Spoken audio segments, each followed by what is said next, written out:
You want to know the real reason a country closes its borders? It's not for safety. It's not for culture. It's a prison. And the citizens are the last to know they're locked inside.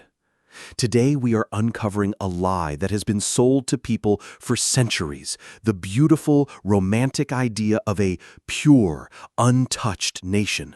We will explore the secret history of a real country that did this for over 200 years and a famous fictional one that took it to a terrifying extreme. By the end of this, you will understand what they are not telling you about closed borders and who truly profits from the walls they build.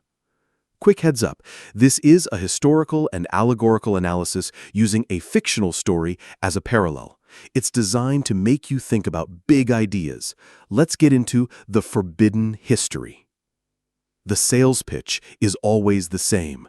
We must protect our unique culture. We must keep out dangerous foreign ideas. We must be self-sufficient.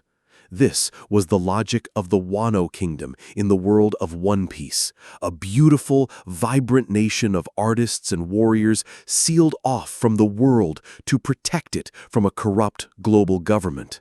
A paradise, a fortress, a lie.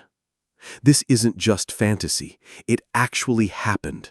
For 220 years, from 1639 to 1853, the nation of Japan enacted a policy called Sakoku, closed country. Almost no one could get in, and no Japanese citizen could leave. The penalty for trying? Your journey was ended.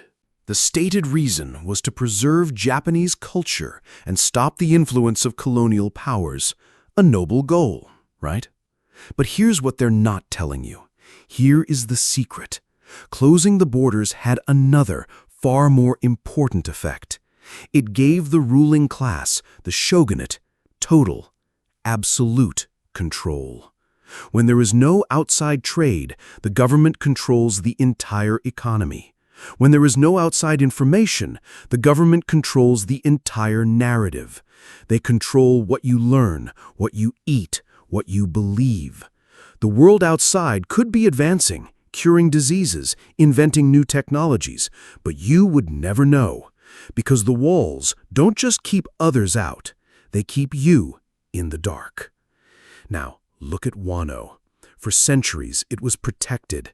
Then a usurper took over, a new shogun named Orochi, backed by a pirate emperor.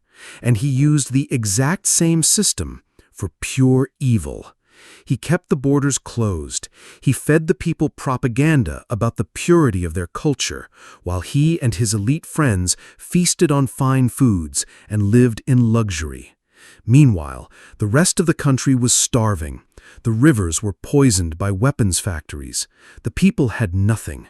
They were so poor and so starved for hope, they were forced to eat defective artificial fruits that stole their ability to do anything but smile. A nation of smiling, starving prisoners. That is the ultimate danger of isolation. It doesn't just protect you from the world's monsters. It creates the perfect, sealed-off laboratory for your own monsters to grow unchecked. The end of Sakoku for Japan came not from an internal revolution, but from the outside, from American warships arriving in their harbor. A sudden boom, a terrifying, violent wake-up call that showed them just how far behind the rest of the world they had fallen.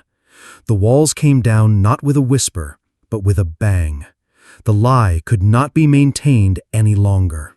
Perhaps we think of a nation's border as a simple line on a map, a wall of stone or a stretch of sea, but maybe we should see it for what it truly is, a membrane.